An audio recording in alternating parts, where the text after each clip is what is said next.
के रिकॉर्ड की। 2017 में एनटीए यानी नेशनल टेस्टिंग एजेंसी का गठन हुआ था। इसका मुख्य उद्देश्य था कि देश की बड़ी बड़ी प्रवेश परीक्षाओं को पारदर्शी, लीक मुक्त और कुशल तरीके से आयोजित करना।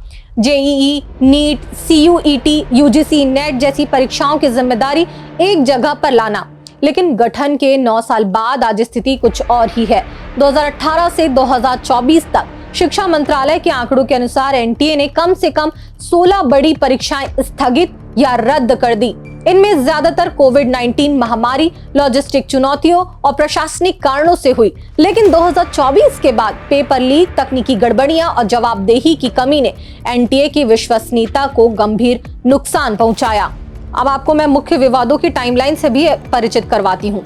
सबसे पहले 2024 यूजीसी नेट परीक्षा रद्द हुई। पेपर लीक की आशंका जताई गई थी। 2024 में सीएसआईआर नेट स्थगित कर दिया गया। 2024 में ही नीट यूजी का विवाद आप सभी ने देखा। पेपर लीक के आरोप लगे, ग्रेसिंग मार्क्स के मामले सामने आए। इसके बाद ये जो मामला है सुप्रीम कोर्ट तक पहुंचा। इसके बाद 2025 में जेईई मेंस में 12 सवालों के जवाब गलत पाए गए, जो हाल के वर्षों में सबसे ज्यादा रहा है। इसके बाद 2025 में सीयूईटी यूजी के कुछ केंद्रों में तकनीकी खराबी से परीक्षा रद्द कर दी गई। इसके बाद 2026 में हाल फिलहाल में हुई नीट यूजी की परीक्षा रद्द कर दी गई है, जिसमें 125 से ज्यादा सवाल थे जो गैसिंग पेपर से मैच कर रहे थे।